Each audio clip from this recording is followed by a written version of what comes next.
Hey guys, it's Vera Wild, and I am back again with more tips for beginning cross-dressers. Now, this time we are going to talk about footwear and heels. Now, obviously, a lot of us want to be in something like this, maybe even with a higher heel than this, something pump style, maybe even peep toe. Very fun, very sexy, very dangerous to start with. Work up to this. Don't start with it. You really want to start with something that is a couple of things. Something that's going to have a shorter heel, for one thing, and something that's going to have a bigger surface area on the heel, or for lack of a better term, a fatter heel, as opposed to this one fairly skinny. Now, these sorts of shoes, while not necessarily the most attractive or the sexiest thing going, they're perfect for practice. And I really recommend getting something with a strap across here to help keep it in place, because the things with something like this, until you've really gotten used to walking around in heels, doing something that has no strap and nothing really to secure the shoe to your foot, it's going to keep popping off your heel just because you're not used to it and you haven't sort of gotten the handle of how to walk in this yet. So when you're still learning, you really are going to want to stick with something that's frankly a bit more boring, but that's okay. And of course, not all shoes that have this strap have this short, chunky heel. You can get ones with straps over them that have longer, thinner heels on them. So that's sort of a good way to build up to something like this.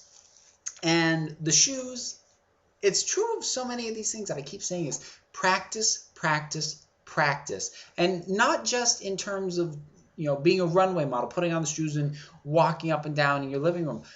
Seriously, wear them around the house for a day, because you really do want to get a sense of how it's going to impact your feet and how it's going to hurt after a while. It's not that it's necessarily going to be easier over time, although it will a little bit, but it'll give you a sense of how much you can take before you get overly ambitious and go out all day in heels that are going to kill you within 2 hours. So you really do just want to practice moving about the house. And the other reason, aside from just getting a handle of how long you can be in the heel, the other reason you want to move around the house for a while in heels is you are going to encounter things that you wouldn't think to practice unless you just do them, such as stairs. You'd be surprised how many dressers or even just everyday women get thrown off by trying to walk up or down stairs in heels, and they lean on the railing and they're all wobbly, and it looks bad. So wear them around the house, upstairs, downstairs, doing everyday activities, just so you sort of get the hang of them.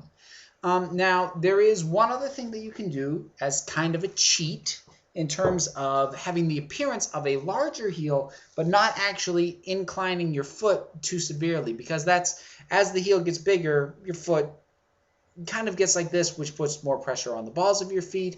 And generally, the higher the heel, the faster it's going to hurt like hell, and you're going to want to take them off.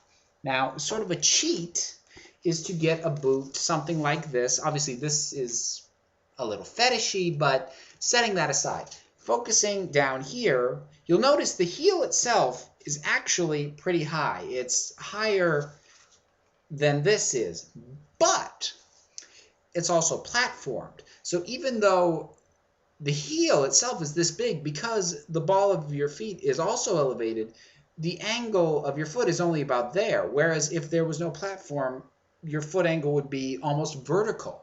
So that is sort of a quick way to sort of cheat your way into having the appearance of a higher heel without actually getting one. The one thing to be cautious about, though, with a boot like this is how much it's going to increase your height, which may or may not be an issue.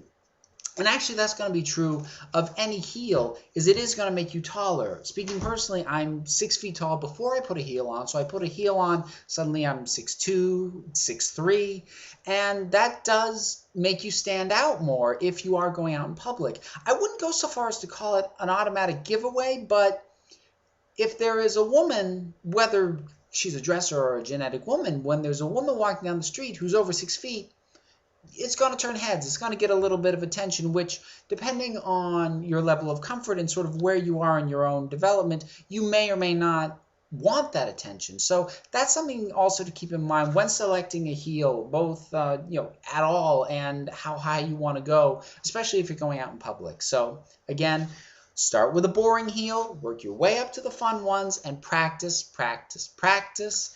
And they are wonderful and they're so much fun. You just got to get used to them. So I hope that helps.